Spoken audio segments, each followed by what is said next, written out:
June 23, 1941. Near the village of Rzynia, Lithuania. The smell of oil and mud hangs thick in the summer air. A column of Panzer III tanks rumbles eastward, their tracks chewing through the damp earth as black smoke from burning Soviet trucks drifts above the horizon. German tank crews, confident and cocky after weeks of victory, lean from open hatches, trading smirks and jokes. They've been told the Red Army is collapsing, that Soviet tanks are outdated, clumsy relics from another age. Ein Kinderspiel, one lieutenant mutters, a child's game. The men laugh. They face the French Char B-1, the British Matilda, nothing they couldn't handle. Then, from the misty tree line ahead, something moves. A dull metallic shadow, squat, angular, broad-shouldered. Its armor catches the weak morning light, sloped like the sides of a knife. For a moment, it doesn't even look real. The Panzer commander, Oberleutnant Wilhelm Greschke, raises his binoculars. What the hell is that? The shape advances, faster than any Soviet tank they've seen. The ground trembles as it crosses the soft mud effortlessly, while the German tanks bog slightly, their engines straining. The crews are confused. Soviet tanks aren't supposed to move like this. Greschke orders his gunner to fire. A 37mm armor-piercing round whistles through the morning air, and ricochets. Sparks. Nothing more. The Soviet machine turns its turret slowly, almost deliberately. Then a flash, a deafening crack. One of the German tanks erupts in fire. Another follows seconds later. Panic floods the radio. Unidentified Soviet type. Heavy armor. Repeat, heavy armor. The Germans fire again and again. 37mm, 50mm, all bounce harmlessly off the strange sloped hull. It's as if the tank is wearing armor designed by the future.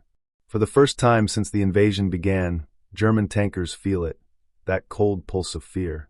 This is not the lumbering T-26 they'd crushed days earlier. Not the broken Red Army they'd been promised. The laughter stops. What they're looking at is the T-34, and it's about to rewrite everything the Germans thought they knew about tank warfare. The battlefield falls silent except for the hiss of burning fuel and the creak of cooling metal. Smoke curls through the forest air.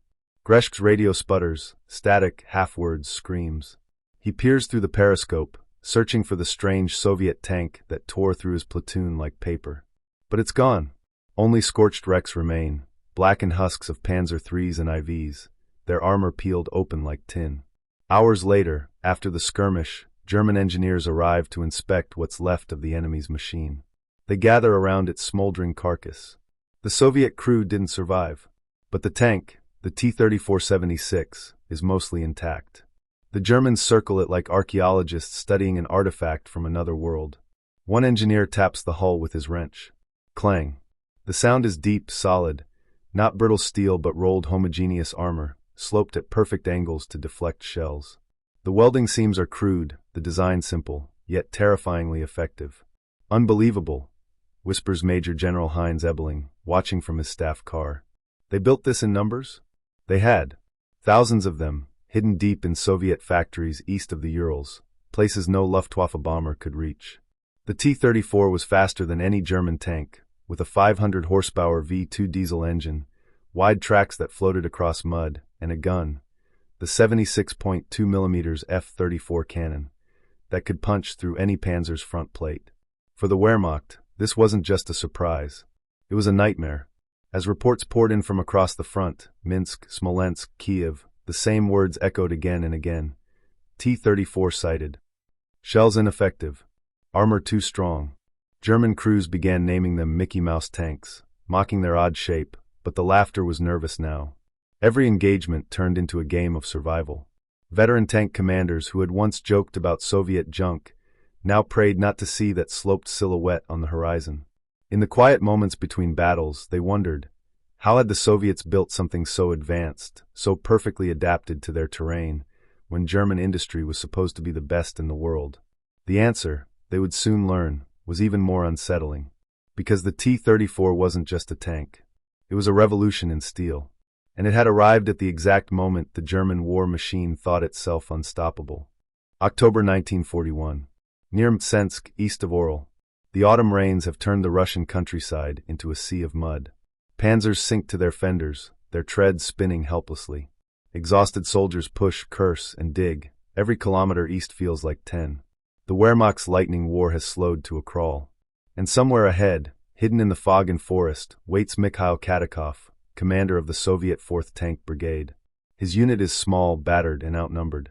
But he has one weapon the Germans still don't fully understand: the T-34. Katakov studies his map, tracing the ridgelines and riverbanks with a gloved finger. He doesn't plan to fight the Germans head-on. Instead, he will ambush them, use the terrain, use the mud, use the tank's strange advantage the enemy still can't comprehend. When the German 4th Panzer Division rolls into the valley, confident and unaware, the forest erupts. A roar of engines. Then, the shriek of Soviet shells. T-34s burst from cover, sliding through the muck like wolves through snow. Their sloped armor shrugs off the Germans' return fire. One Panzer IV goes up in flames, then another. German crews can't believe their sights. These tanks move too fast, fire too accurately, vanish too easily. Within an hour, an entire Panzer column is in retreat. The myth of the invincible blitzkrieg, shattered by machines the Germans had once mocked as clumsy Soviet junk. Katakov's ambush becomes legend. It's the first time the Red Army stops a German armored advance cold. The news spreads up the chain of command, all the way to Guderian himself, the man who wrote the book on armored warfare. When he arrives at the wreck-strewn valley, he steps down from his half-track and stares silently at the blackened hulks of his own tanks. "We underestimated them," he admits quietly. "And we will pay for it." The T-34 has done more than destroy tanks, it's shattered confidence. For the first time, German crews whisper about Russian steel like it's alive. They describe its sound, the deep growl of its diesel engine, the echo of its gun through the fog. One survivor later writes, "You didn't see it until it wanted you to. You didn't hit it until it wanted you to think you could." Across the front, engineers scramble to report back to Berlin. Drawings, measurements, steel samples. A new tank must be built, one that can stand against the T-34. And so, deep in the design rooms of MAN and Daimler-Benz, a new shadow begins to take shape, a beast born from fear and envy. It will be called the Panther. But by the time it arrives, the war that birthed it will already be slipping away. Spring 1942. Berlin, Reich Ministry of Armaments. Blueprints cover the long oak table. Senior engineers from MAN, Daimler-Benz, and Henschel crowd around them, the air thick with cigarette smoke and frustration. On the table lies a dismantled T-34 transmission, a road wheel, a sample of its sloped armor, relics brought back from the Eastern Front. The Reich's best mechanical minds lean in close. Even now, months after first contact, they're still trying to understand how the Soviets built it. "It's simple," one engineer mutters, almost in disbelief. "Too simple." Another replies, "And that's the genius of it." The T-34 had none of the over-engineered complexity of German design. Its armor was welded, not riveted. Its suspension, wide, forgiving, easy to repair. Its engine, rugged enough to run on low-grade fuel. It could be built fast, fixed in the field, and operated by crews with little training. The Germans had mocked Soviet industry for being primitive. Now, that very simplicity was what made the T-34 unstoppable. So they studied it obsessively. They measured every angle, dissected every system. The result: a tank inspired by fear and admiration alike, the Panzerkampfwagen V Panther. A low, sleek machine with sloped armor, a high-velocity 75mm KWK 42L/70 gun, and the speed to chase its Soviet rival. On paper, it was perfect, the ultimate German answer. But paper couldn't save them. The Panther's debut came at Kursk, July 1943, the largest tank battle in history. Over 3,000 German and 5,000 Soviet tanks clashed across the endless fields. The new Panthers rolled forward with pride and precision, and promptly began to break down. Engines caught fire. Transmissions seized. The powerful gun was unmatched, but the machine was fragile, over-designed for a war that demanded simplicity. Meanwhile, the Soviets had learned, adapted, and multiplied. For every Panther that reached the front, the Red Army fielded 10 T-34s, faster to build, easier to repair, and now upgraded with a 85mm gun that could punch through even German steel.